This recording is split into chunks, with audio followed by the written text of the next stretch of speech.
Hello everyone. Today I would like to share a little bit of one of my favorite journals with you all. It's my little Fabriano classic artist journal. And what I love about this journal, for one, is the size, the small B6 size of it. And number two, the paper. The paper really surprised me because I like to watercolor a lot, and the fact that this paper takes the watercolor so well, it makes me grab for it even more. And I don't even have any problems with it bleeding through to the in some cases it doesn't even bleed through. Like this right here was done with my my St. Petersburg watercolors, and you can see the pages are very vibrant, and there was no bleed through. This right here is Peerless watercolors, so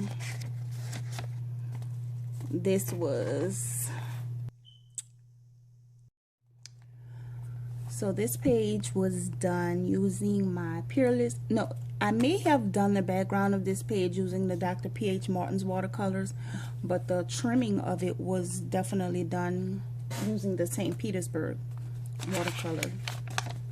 Here, this was me practicing with my Polychromos color pencils. This is Koh-i-Noor woodless color pencils.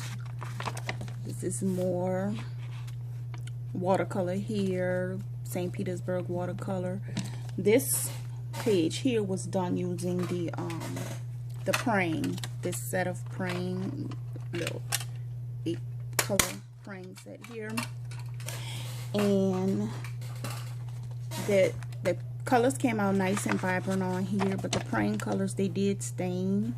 So I wound up using my all pastels. Since it had a waxy coat, it was able to cover up some of that staining on this page because I didn't want the page to go to waste. This was more just playing around with all pastels. Here I started this image using my Peerless watercolors, but the page looked a little muted to me, so I finished it using my Mission Gold because I wanted to, I guess since it was sunflowers, I wanted it to have more of a pop off of the page. The Peerless watercolors do work really nice in here because this is Peerless watercolors as well. When I first began using this book, this is what I used a lot of, the Peerless watercolors. This right here is Peerless watercolor. And here on this page, this is my vintage praying press crayons, and I began this page using the Peerless watercolors, but I finished it using these press crayons here because when I turned the page, I noticed it was beginning to stain on this side, and I didn't want to ruin this, so I just finished it using that little pack of crayons. This is more, I'm not sure which ones I use for this. More watercolor here. And some of these sections I didn't do much in. This is Peerless watercolor, and that's the only thing I did in that section. This is probably more Peerless watercolor because that's what I really enjoyed using when I like I said, when I first began using the book.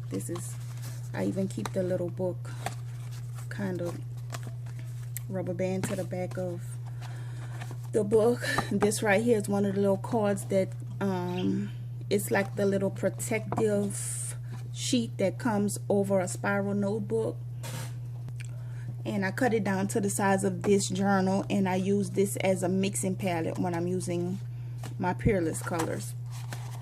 And these I just use as protective sheets for pages when I'm working on one sheet, so that like if I use color pencil on one sheet and I'm working on a page, it won't damage the other page. So I'll just take one of these cardboards and lay on the work that I have done, and it protects the page.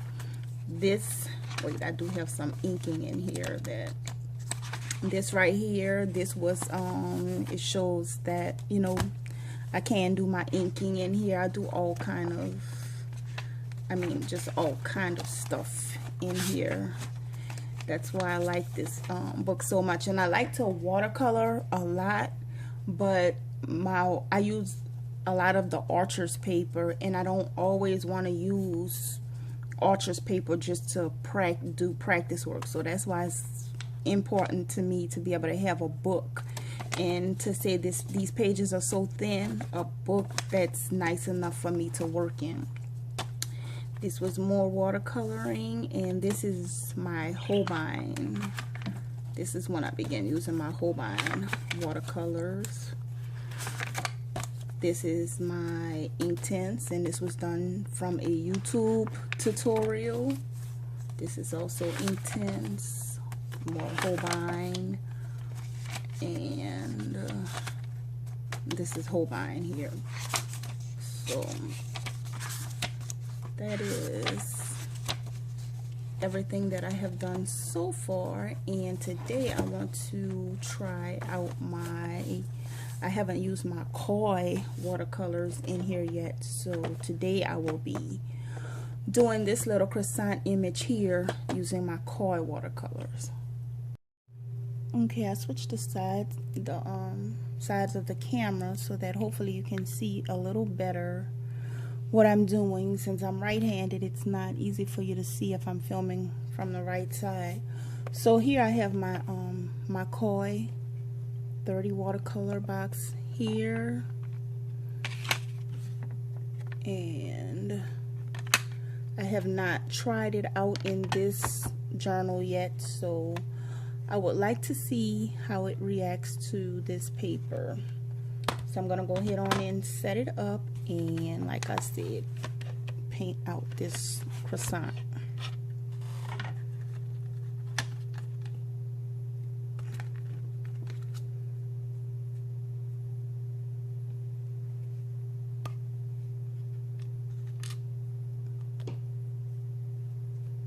Okay. All right. And I did do my little swatch card that I keep inside of the lid so that it'll be easier for me to see the colors that I'm trying to work with. So first I'm going to put a little wash down.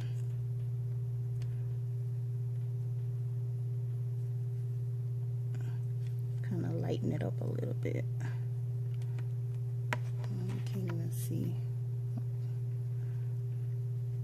Make sure I get it nice and light because I just want to use it as a wash for the background of the image. Okay, I'm gonna wet it a little bit only because I'm going to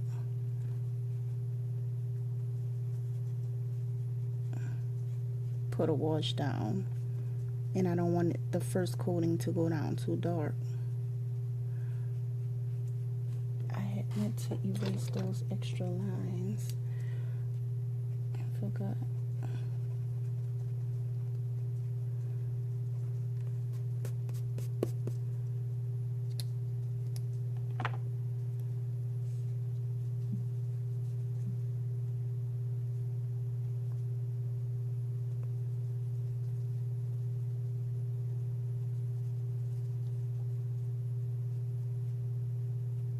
And this is the only part of this that I will be using so much water for, because I want this first coating to be really, really thin.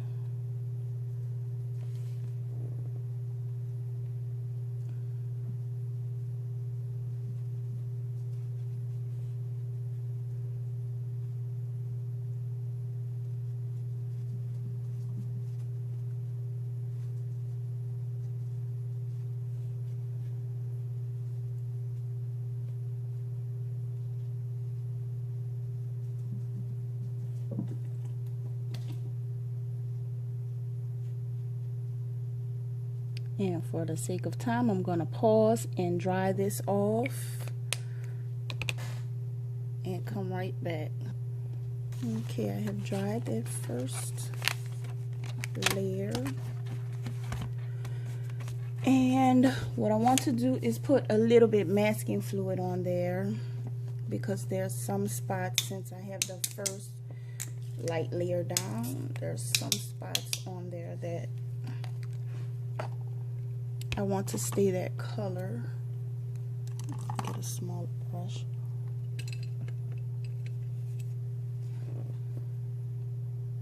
So I'll add just a few little drops of masking fluid in random areas.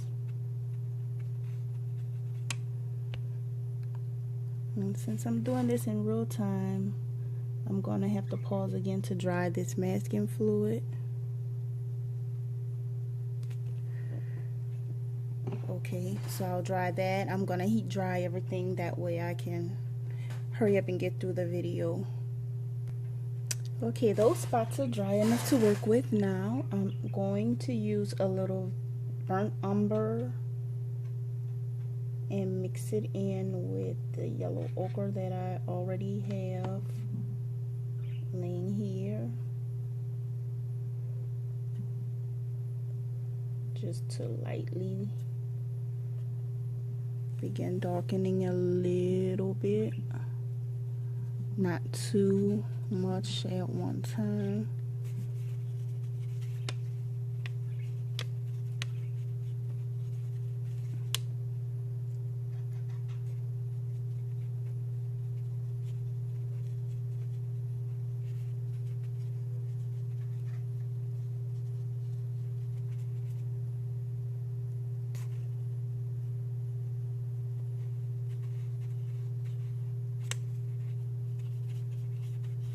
And see how the page, it begins to buckle a little once you get wet, so you do have to deal with the buckling, but it takes the watercolor, the water, any type of wet medium really well. I haven't tried the heavy alcohol markers or anything in here yet, so I'm pretty sure they would bleed through, because some of the watercolors that I have do bleed through. So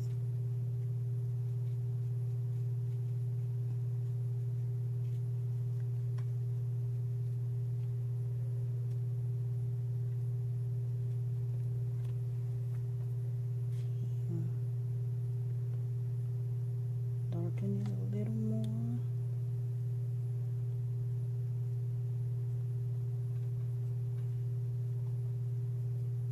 Darker and darker as I go.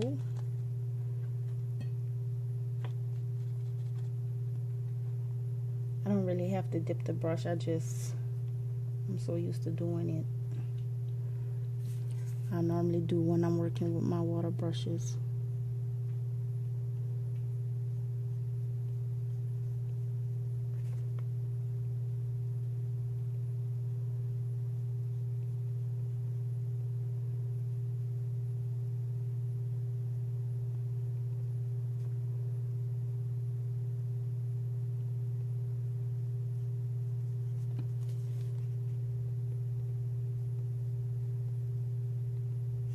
Trying to do this really quick because I can't speed up my video, so that's why I'm rushing through this.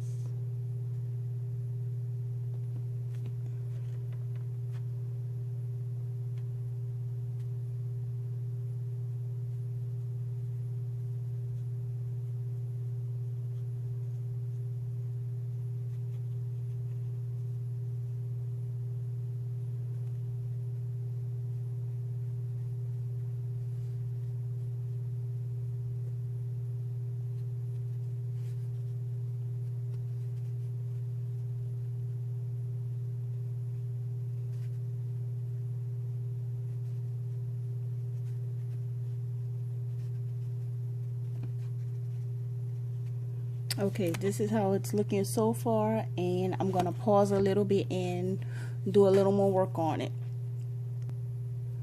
Okay, so now I'm just adding in little extra spots that I want to look kind of toasted.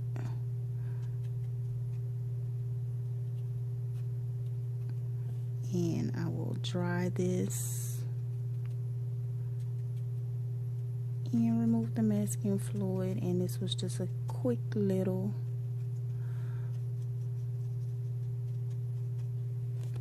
sketch that I wanted to do to try out the koi in here. I'll try and see what this is like, leaving the camera on, if it's too loud or not. If it's too loud, I'll pause it.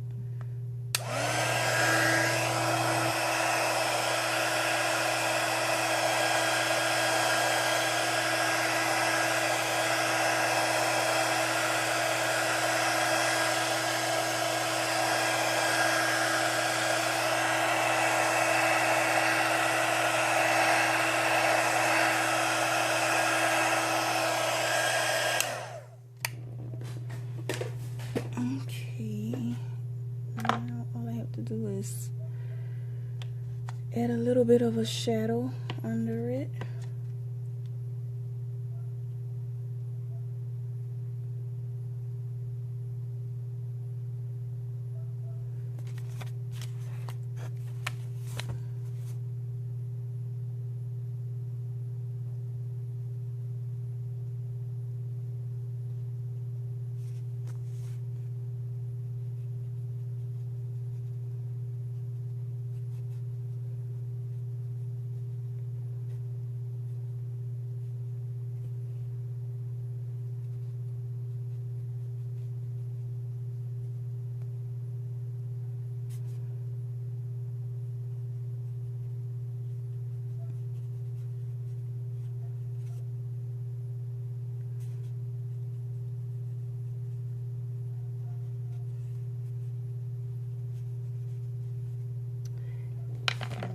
Masking fluid.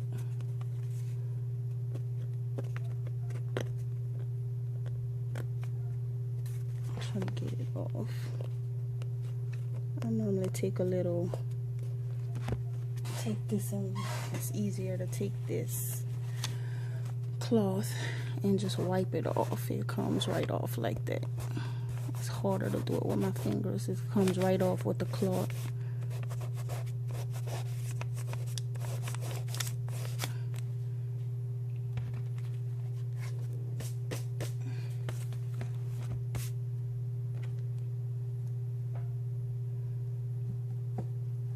And that way, those spots I can kind of control the color I add to them.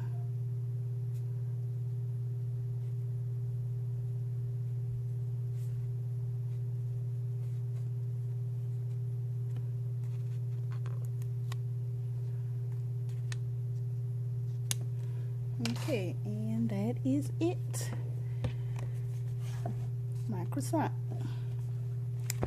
So I hope you enjoyed this video, and until next time, guys, thanks for watching.